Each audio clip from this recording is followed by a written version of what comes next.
kept getting worse and kept getting worse. And my mindset is, which is a lot of reasons why I would run out of pills early before the end of the month, because I wasn't planning on being there at the end of the month. So I would just keep popping them knowing that I'm going to die here any day anyway. So that's what I meant when I said I wasn't planning on anything. I wasn't. Hi, everyone. This is Christina and Daniel Deffenbaugh with the 1042 Project, and welcome to episode 4 of the Shared Voices podcast.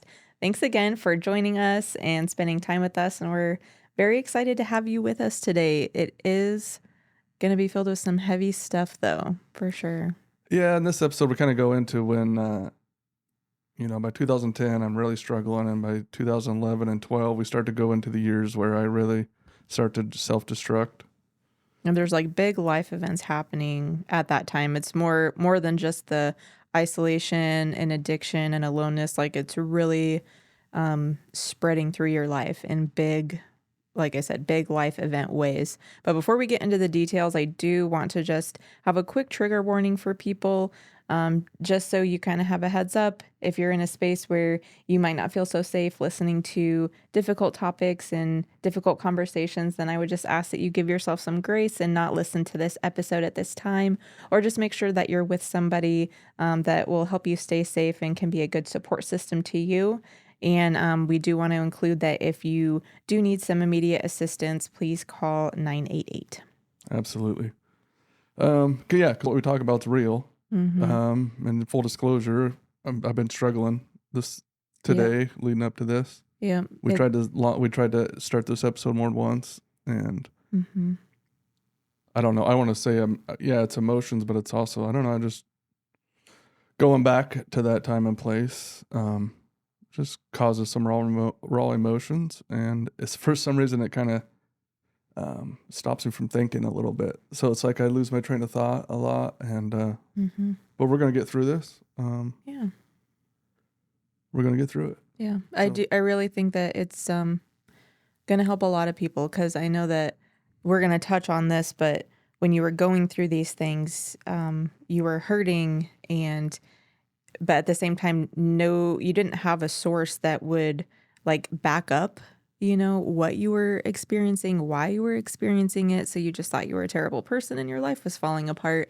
But really, there was a lot more to it than that. And I just don't want any first responder out there who's struggling to look at their life and think, oh, I'm just a terrible person and my life is falling apart.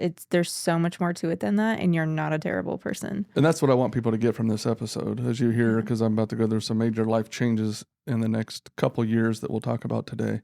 And I want people to know that you're not a piece of crap. These things are happening to you for a reason, and we have to address them. We have to identify them.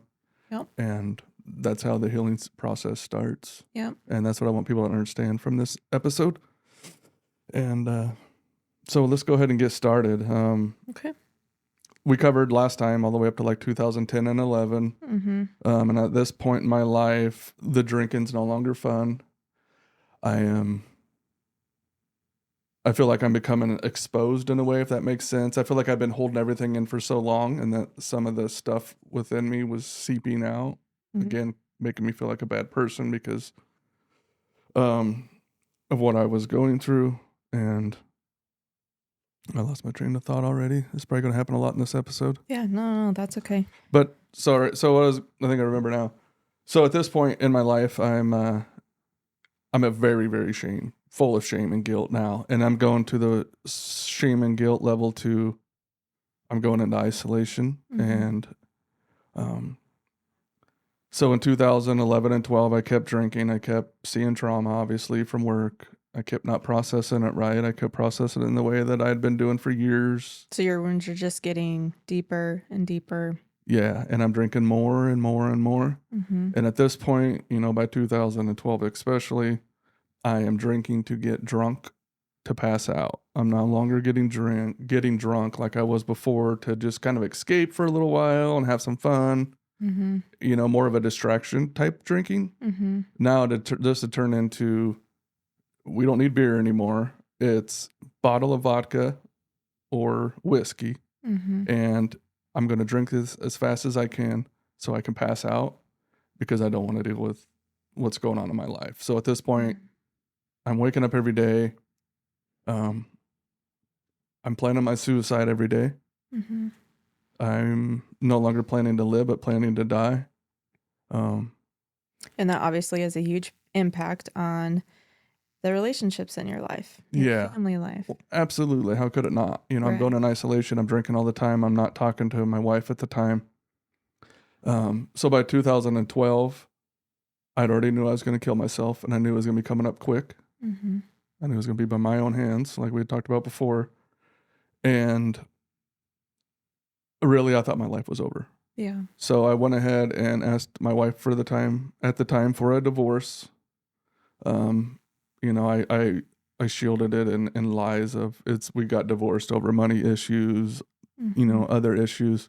We got divorced because I did not know how to function with PTSD, Mm-hmm. and I was doing everything wrong. And so it had caught up, and I just thought there was no way out of saving this marriage. My wife and kids at the time would be better without me being in the house every day. So I asked in December of 2012, I asked for a divorce, and it crushed my family, obviously. Mm-hmm. Um, And I do want to share too, to let people know that the role that your PTSD and trauma had in leading up to this divorce, it wasn't something that you realized at the time. Like, we literally got to that realization while we were married. Like, even during our relationship, especially in the beginning, you were still, you still fully believed that it was because of, just like not being on the same page anymore, falling out of love, financial issues, the smaller stuff that may have been involved in that, you know what I mean? But you yeah, still hadn't realized that PTSD had played such a role, the trauma and not processing it, not healing from it had played such a role in the breakdown of the relationship. But a lot of first responders experience that and probably also don't realize. yeah. I didn't. I just thought again. I thought I was becoming a crappy person, and nobody needed to be around me. Mm, Nobody. I love my kids with all my heart. mm-hmm. They are my world, but I just felt like them being around me wasn't the best thing. Yeah. It sounds like you were struggling to be with you, you know? Yeah. Yeah. So let alone I couldn't take care of anybody else. Yeah.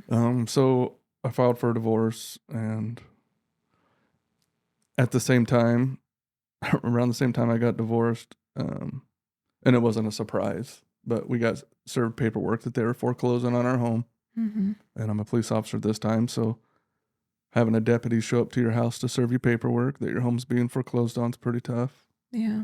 Um, I kind of blamed a lot of the divorce stuff on money when really that's just one of the symptoms of what I was struggling with. Mm-hmm.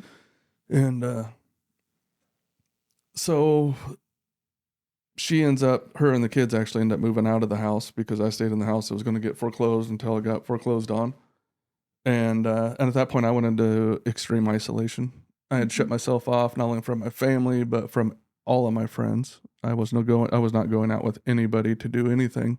It was to work and to home and to alcohol and to bed. I mean, that was kind of my routine. Yeah. And when we were talking about this and really diving into it for the first time, something that I thought was really interesting was we were able to look back and reflect on that and see that you'd cut off your support system essentially. Obviously not intentionally in that way. Right. You weren't seeking to cut off your support system, but that was the end result of, distancing from people in that way. And, you were no longer married at the time, so were no longer living with your family, and you had all this extra alone time, and you had stopped spending time with your friends. And so we kind of just discussed how essentially you were forcing a goodbye to the people in your life. You were really pulling away from them and sinking further into the isolation, Yeah. depression, I, addiction.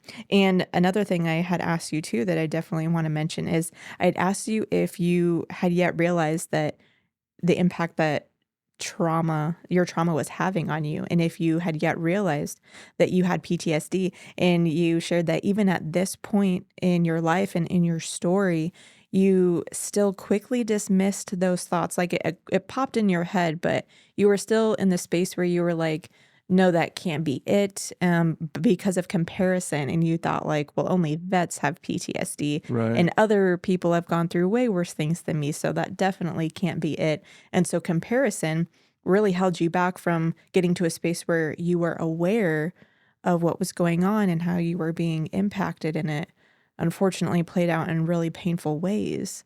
But I just want to speak to the importance of being aware. And that's another reason why we want to share these details in Daniel's story with you, because even simply being aware helps you take the first step to be able to just look at everything and understand what's actually going on around you, because you really didn't understand. I did it. And, and the sad part is during this time in my career and in my life, so when PTSD first presented itself to me anyway, and talking to other first responders, it seems like a lot of them, this is how it started with them. I started out having heart issues. Is all I knew. My heart was fluttering weird. I had these weird heart palpitations.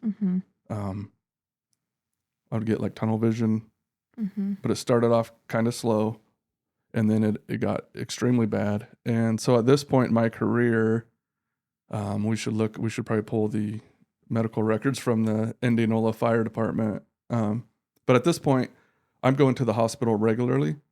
I'm driving, I'd be driving my patrol car around, and I feel like everything's fine. Then all of a sudden I get the tunnel vision, the heart starts to pound, and I'm having a complete anxiety attack, panic attack, whatever you want to call it. That was panic attack. Yeah, panic attack. And I'd have to pull my patrol car over, get on the radio, and call for dispatch to send an ambulance to me in my patrol car. And this happened over and over and over and over. I don't even know how many times I've had to call 911 on myself, whether at work or at home. So I'm going in and out of the hospital. They're seeing all the heart stuff that's going on. And even you at the time, were referring to them as heart spells, because you and everyone else around you were really convinced that it was your heart, which that was a symptom that could be measured and seen essentially, but that wasn't the root cause. Right. So I kept going, to and from the hospital, spending a couple days at a time, and then eventually going up to the Mayo Clinic and getting treatment up there. And everywhere I went, we got to look through some of the notes, and they would write in the notes, they would describe PTSD to a T. Without saying it. Without saying it, yeah. Daniel suffers from anxiety. Daniel's a police officer who struggles with night terrors. And they literally go through and list all the symptoms I'm having. And they continue to point back to the heart. And nobody ever talks about. Yeah, and you're in reading through the Mayo notes too. They'd also done a sleep study with you because you weren't able to sleep, and you'd even been on medication. Three sleep studies. Yeah, for sleeping. And in a story I want to share real quick while we're on that topic is the story of when you'd taken your prescribed to you sleeping pill. Yeah. But you'd also drink, and then you called in and you didn't know it. Yeah, they told me to put myself to sleep how I normally do. So I took a sleeping pill and drank a bunch of alcohol before the sleep study. Oh, at Mayo, yeah. At Mayo, yeah. Yeah. And I've had 3 different sleep studies, and not every time it was like that. But yeah, every time they would list the night terrors and the involuntary body movements and thrashing around. Yeah. And I thought that, which I'm not a doctor, right? But I would think that would be kind of a little bit of a red flag, right? Like they say, do what you would normally do before bed, and you go drink. Yeah. And they know what prescriptions you're on, they know what you're taking, and everything that you had been attempting to sleep well at night. Yeah. And then another thing that I thought was also kind of interesting was Daniel had said to the doctor that you didn't say that you were an alcoholic, right? No alcoholic would admit that to the doctor. But you said that you drink 3 times a week, I think you said, or so, 6 to 10 drinks or something 6 like to that. 10 drinks a night. And I looked at you and I was like, honey, that's not regular. Like that's over the top. Like, I was saying that to lie about it, and I thought that was minimal. no, that's excessive. I guess to me, I see that now. Yeah, that's excessive. Yeah, But that was totally not addressed. No, Which so maybe they don't. I don't know. yeah, so I went through, hospitals around here in the Des Moines area, Mayo Clinic, and they just kept redoing my heart medicines and telling me it was the heart, and so that went on for several years. So at this point, I'm in and out of the hospital. And was the Mayo Clinic kind of like your last hope for some answers as to why you were feeling what you were feeling? Yeah, people would, like my mother and people in my life would tell me that Mayo Clinic is the best place in the world to go, which I'm not saying it's not. It's No, great. I personally know a lot of people who have been really helped by Mayo Clinic. So not to bash them at all. Yeah, I'm not bashing them at all. I don't want to bash any of the doctors. It's just what happened. Yeah. Yep. So at this point in my life, I'm just living to die. Mm-hmm. I'm kind of starting to shed things in my life. It's like you said, like I'm starting to say a goodbye. I'm waking up every day when I do go to work. I quit wearing my bulletproof vest. Mm-hmm. My full mindset was to die in the line of duty. I know that sounds sick, but that was my goal because I knew I was going to die. And I thought, if I were to die in the line of duty, maybe that wouldn't be so shameful as me taking my own life. Whether it be a car crash or, somebody shooting me. Like I said, I quit wearing my vest. I quit drawing my gun. I would leave my gun in the holster even in times where I needed to have it out in hopes to get shot and killed. I was driving around, to fatality accidents I've covered, going to those locations, planning on killing myself there. I knew those spots would work because I've seen it work. And at this point, I'm just a ticking time bomb of committing suicide. And this just isn't every once in a while. This is every day, every moment. Like it's consuming your life at this point. Right. So I figured if I died in the line of duty, I'd have more respect, which sounds silly now. And my kids would be taken care of, because I died in the line of duty. But I still, when you start to plan your death, you do sick things. I mean, I even got at that time, I got an accident insurance policy to cover me in a car accident, knowing I was going to plan myself to die in a car accident. So I went through a lot of the planning stages and preparing and trying to get the courage and just sitting there putting pressure on the trigger and drinking and drinking and drinking, sitting in my jet tub.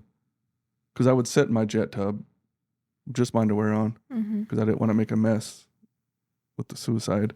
I've covered a lot of suicides. I know how much mess they make. And I would lay there and drink and hold the gun up to my head, trying to get the courage to kill myself. This is how I was living my life. Again, I'm in isolation. I'm drinking all the time. So a lot of this is starting to show in my performance at work, and it's showing in my personal life, because how could it not?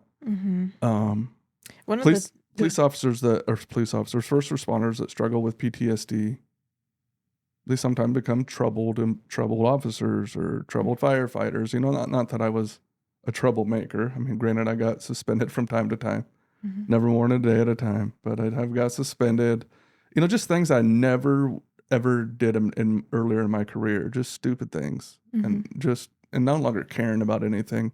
When you got suspended, what did you think about that? Like, what were you feeling at the time? Knowing that you'd gone from, like, in the beginning of your career, weren't you like the officer of the year and like shining star example to, where you were at this time? How did that feel? Again, I just felt like a crappy person. Now I'm a crappy person. Now I'm a crappy cop. I'm a crappy husband. I'm a crappy dad. So you still didn't have an inkling of like, this is hurting me right now?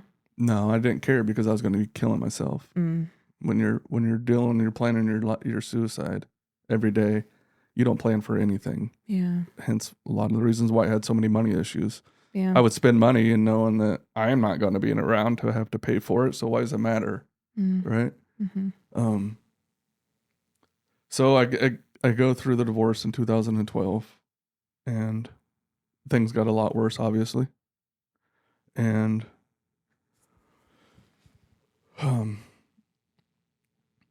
death was the only way out. That's what I thought. It was the only way out. So I continued down that path.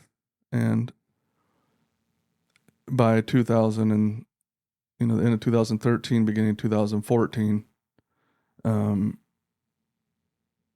number one, my chief of police have asked me more than once to go out on medical disability because they saw all of the struggles I was going through. Mm-hmm. They saw me going on the ambulances all the time. They saw what was happening.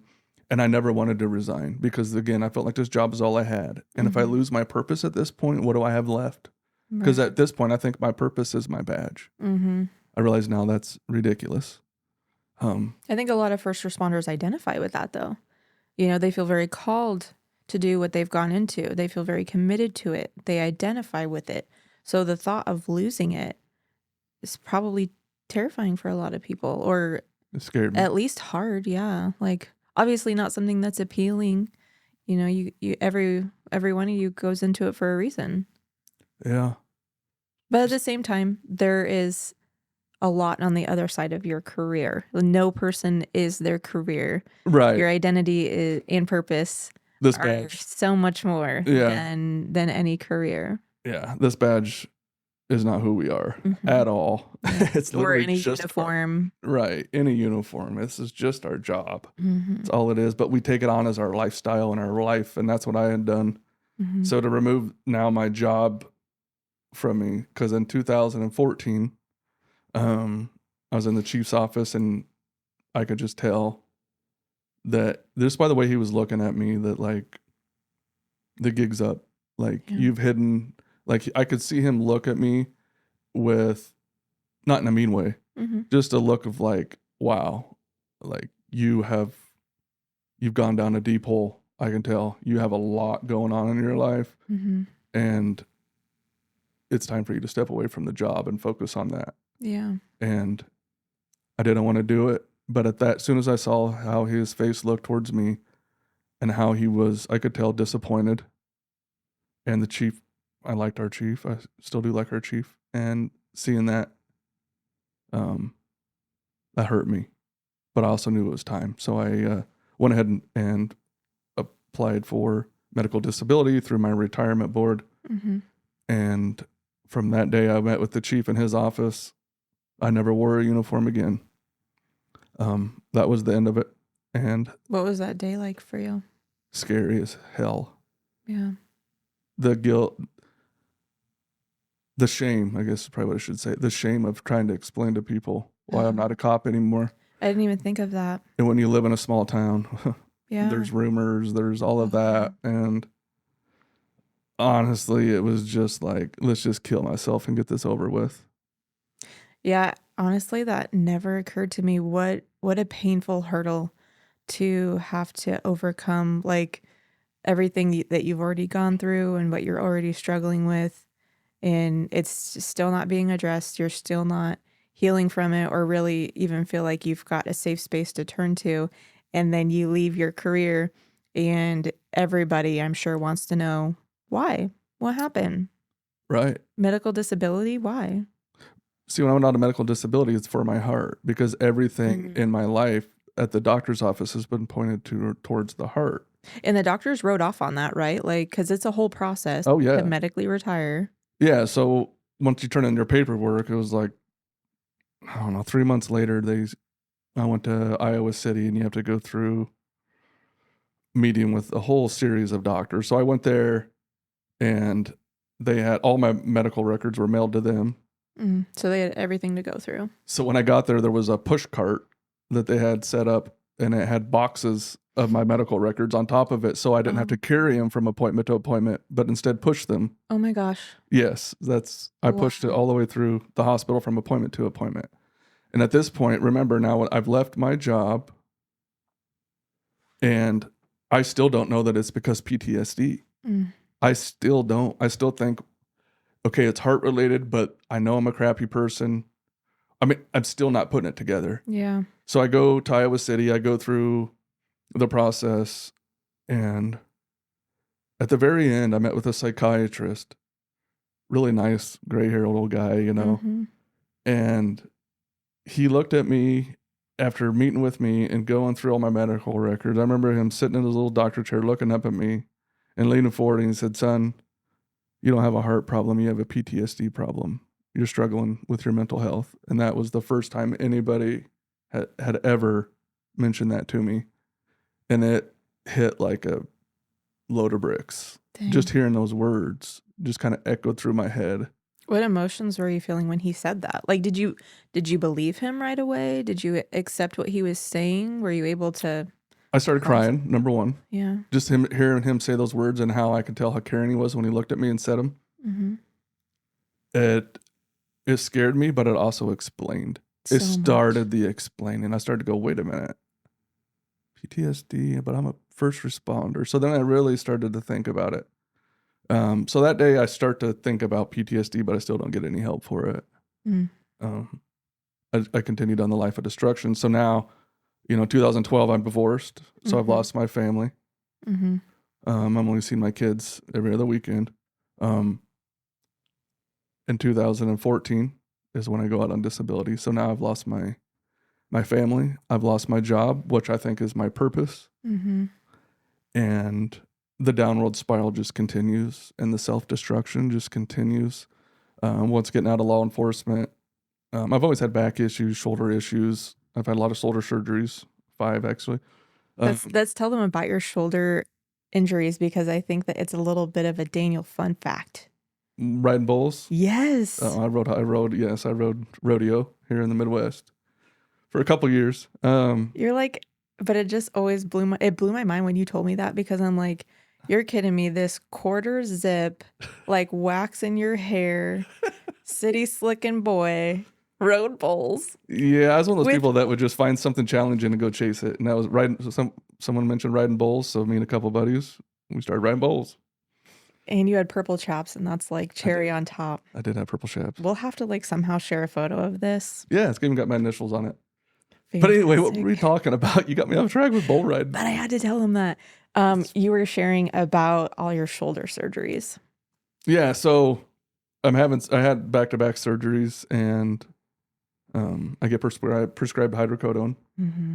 And when I got prescribed hydrocodone after the surgery, wow, I thought, slippery slope that one. I thought, man, this is, not only does it help the pain from the surgery, but mentally I can just go numb with these things. And when I say numb, it's literally like you just don't have any feelings. You're not sad, you're not mad, you're not happy, you're not glad, you're just neutral, numb. Which compared to the typical state that you were in at the time would seem appealing to somebody on the outside who's not struggling with that. The idea of just being neutral all the time would be like, why would a person pursue that? But with what you were struggling with all the time, neutral was good. Yeah, I can empathize with the desire to not be in a painful place. Yeah. So I start taking pain pills. So after the surgery, the bottle, of course, went empty. So then I went into my doctor, and he prescribed me more hydrocodone. Mm-hmm. And I popped him, and I'm not blaming my doctors. I did this all on my own. Yeah. And I kept popping them, and I kept taking more than I should. But I just kept going back to the doctor, and he would refill and refill and refill, and he kept upping the dose. I started out with like 3.5 milligrams, and shortly was on to 10 milligrams. What was the highest amount of prescription pain meds you were getting prescribed? The worst, when I was at my worst, my doctor was prescribing me 120 10 milligram hydrocodone pills a month. Wow. That's a lot. Yeah. And I would be calling him before the month was over. Wanting more, having withdrawals, going through hell of withdrawals from narcotics is terrible. And then the guilt and shame that comes along with it. Now I don't just have not only have I not gone through a divorce, I lost my job, I'm an alcoholic, now I got a pain pill addiction, which has completely taken my life over. Mm-hmm. I'm waking up trying to get my high, making sure I got my pills to get my high, and then planning my death. That was my day after day after day. And in the times that I was on the hydrocodone, the years, was the worst time of my life. I wanted to ask you too, because I think a lot of people are very quick to judge that. And I just want to take a second to empathize with how somebody gets to that place, because nobody chooses to struggle. Nobody does that on purpose. Like, if a person could choose their struggle, it wouldn't be a struggle. It doesn't work like that. It's kind of something where you find yourself there. And so I just wanted to ask what it was like, what that process was like, how you got there, what you were feeling and what you were thinking. So when you're living your life to die, and you're living it day to day, The consequences probably don't weigh as much, do they? no, Yeah. no, they just don't. Sorry, ask the question again. I had a good answer, and You're good. What were you thinking and feeling like through this process of, like, you had your surgery and you have your prescription for it, and then fast forward to you've got 120 10 milligrams of these babies every month, like, yeah, in between there. I didn't want to get there. It wasn't my intention to Right. become a drug addict. Mm-hmm. It was slowly, and it's kind of like PTSD. It was like very slowly to where I really wasn't even realizing it was an issue until it was too late. Mm-hmm. It just kept getting worse and kept getting worse. And my mindset is, which is a lot of the reasons why I would run out of pills early before the end of the month, Mm-hmm. because I wasn't planning on being there at the end of the month. So I would just keep popping them knowing that I'm going to die here any day anyway. So that's what I meant when I said I wasn't planning on anything. I wasn't even planning on the amount of pills I had, which is why a lot of times I'd end up with a week left and going through the shakes and withdrawals and calling and begging them to refill it early and all that kind of stuff. Yeah. I have a question I've never asked you before, but I'm just curious. So you were struggling with being suicidal for quite a while. Yeah. And I understand what that's like, obviously not from the same reasons as you. But I know that when somebody doesn't follow through with that all the way, there's something that they're hanging on to or maybe afraid of. So I was just curious what that was for you. That kept me from doing it? Mm-hmm. So the only reason that, I would say probably the only reason that kept me from doing it, this is going to sound silly. Hey, I mean, real is real. I didn't find God until 2020 when I found him. When I say found God, I mean found him on my own. Yeah. I was raised in a Christian home. I've gone up to the altar, I don't know how many times, but I don't want to say I never meant it. It didn't last long. Mm-hmm. I never had a relationship with God. Mm-hmm. It was just kind of going through the motions to make mom and everybody else happy, right? Yeah. So what are we talking about? I was asking what it was that what it was. I told you this was going to happen. No, that's totally okay. No, that's okay. But you were just sharing what it was that kept you from. Yeah. Thank you. Mm-hmm. So growing up in a church, and this isn't true. I don't believe this to be true. I guess I can't say it's not. This is my belief. Yeah. I was always told that if you committed suicide, you'd go to hell. And eternity seemed like a long time. Eternity seemed like a real consequence that was going to last. Yeah. So that's a lot of the reason why I was just going to try to almost disguise it, like at work, like I can fool God, I guess. I don't know. But honestly, the only thing that kept me from doing it was, even though I was a father of 3, I didn't feel worthy to be their dad. Yeah. I didn't feel worthy to be a husband. I didn't feel worthy to be a friend. I didn't feel worthy to be alive. Mm-hmm. But the only thing that really stopped me was the fear of going to hell, because I committed suicide, and I know now that's not true. Yeah.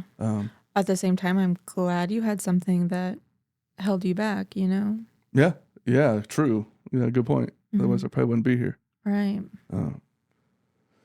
But yeah, so I'm getting a little shaky here, but yeah, so this time in my life, everything's falling apart. Yeah. And everybody's seeing it, and it's exposed to the world, and the guilt and shame is going deeper and deeper and deeper.